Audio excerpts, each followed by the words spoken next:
Ja, Kenji bereitet vor für die nächsten Fliesen und hat mich damit beim Abriss da hinten vertrieben.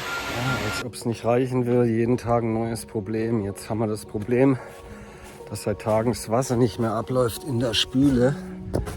Und ich hatte die ganzen Abläufe gereinigt und trotzdem funktioniert es nicht. Das sind die Fliesen, die wir gekauft haben. Wir reißen das alles raus. Was raus?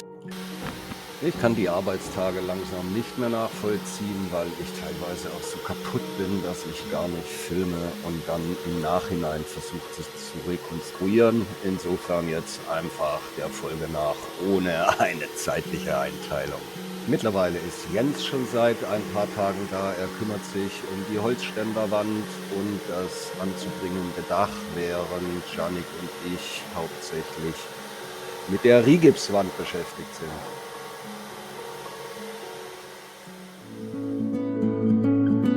Let me tell you a story. Silvia, wir planen wieder um. Komm mal mit. Ja. Wir reißen das alles raus.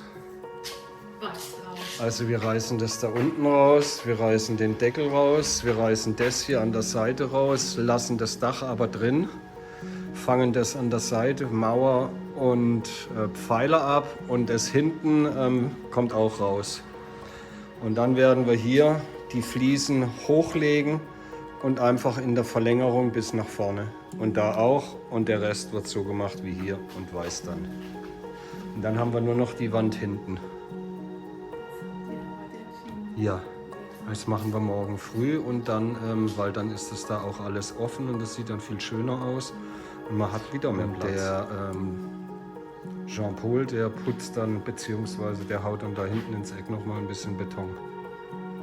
Und was sagst du dazu? Ja, sehr gut. Das ist aber begeistert.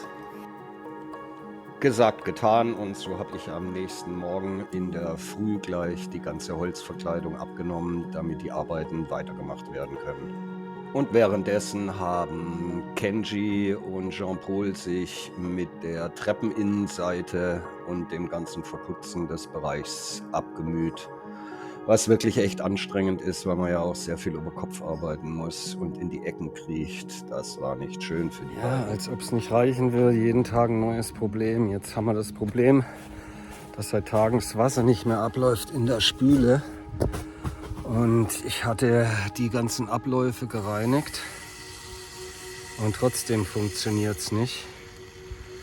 Deshalb schaut sich der Janik jetzt nochmal an, um zu versuchen, irgendwie, vielleicht ist es im unteren Teil, das heißt unterm Haus in der Kanalisation bzw. in den Rohren. Und jetzt versucht er, das frei zu bekommen mit Wasserschlauch und mit einem langen Draht, den man halt reingibt. Jetzt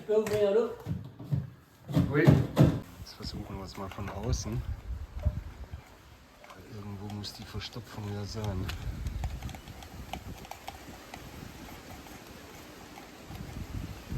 Und weil ja alles verstopft war, hatte ich gesagt, ich würde irgendwie so einen Dienstleister bestellen.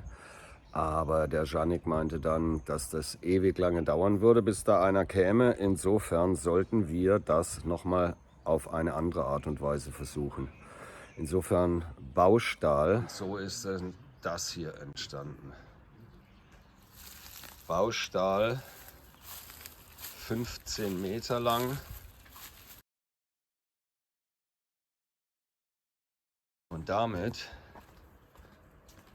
sind wir hier reingegangen, bis auf die andere Seite zur Vosseptik. Wenn man den Baustahl biegt, dann ist das Ende da hinten bei den Blumentöpfen. Und dann kann man das hier entlang biegen. Am Mülleimer hinten vorbei und dann hier rein. Langweilig wird es einem dabei sicher nicht, aber es ist schon auch sehr anstrengend.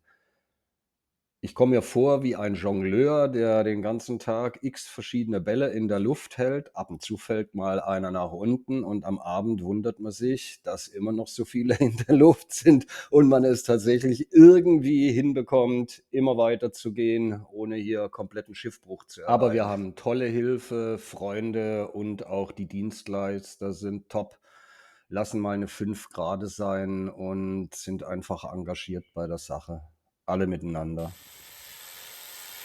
Nachdem wir das Dach abgebaut hatten, ging es gleich an die Neukonstruktion mit Jens.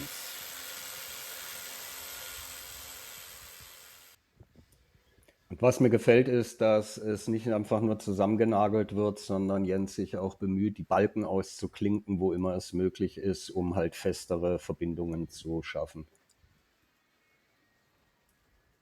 Jens ist im Übrigen ein Deutscher, der, ich glaube, vor 8 Jahren ungefähr hier nach Réunion ausgewandert ist im Hauptjob sozusagen Gongspieler, macht hier Konzerte, gibt Sessions, macht auch Ausbildung, hat einen eigenen Verein. Ich verlinke seinen Kanal mal hier für den es interessiert. Lohnt sich wirklich da reinzuschauen.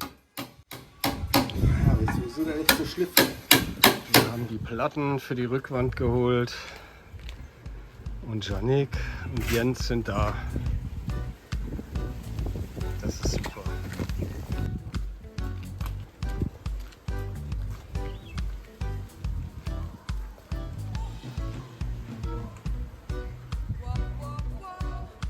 Also das nenne ich mal Rigipsplatten. Als wir das Ganze ausgemessen hatten, hatte ich mich noch gewundert, dass er am Ende auf 8, maximal 9 Rigipsplatten kam. Da habe ich gedacht, ja hoppla, wie groß sind denn die? Und die sind tatsächlich 2,50 Meter auf 1,50 Meter, also insofern ein ordentliches Maß, mit dem man was arbeiten kann. Und während Jens im vorderen Bereich tätig war, haben wir hinten uns um die Rigipswand weiter gekümmert und ihr seht, am Boden passiert nichts. Aber wir hatten uns wieder umentschieden. Ihr habt es schon gesehen am Anfang des Filmes. Es gibt Fliesen. Das sind die Fliesen, die wir gekauft haben. Nachdem wir Holz haben wollten. Dann wollten wir Bambusparkett, das muss man verkleben. Dann haben wir gesagt, wir gehen auf Klickparkett in Holz.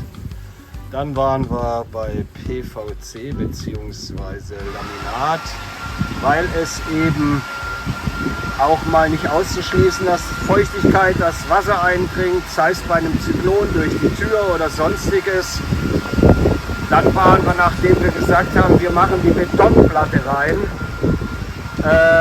wieder beim Parkett, Bambus zum Verkleben. Und dann haben wir gesagt, nee, wir machen Fliesen. Die sind groß, 80 auf 80, sind hell, einfach zu verlegen damit auch. Und insofern hoffen wir mal, dass das so passt.